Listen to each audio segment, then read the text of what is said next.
este día inolvidable, nunca lo he de olvidar.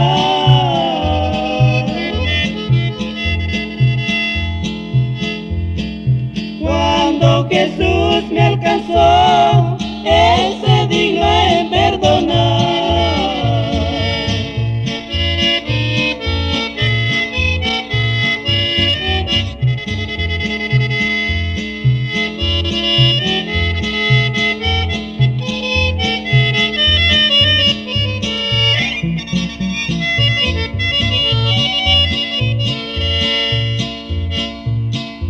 Hoy que acepté a Jesucristo, son tres personas que moran en mí.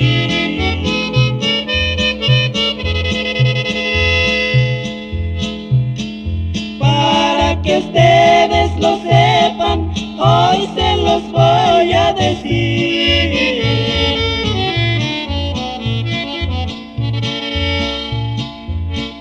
El Padre me da la vida, el Hijo me da el sustento.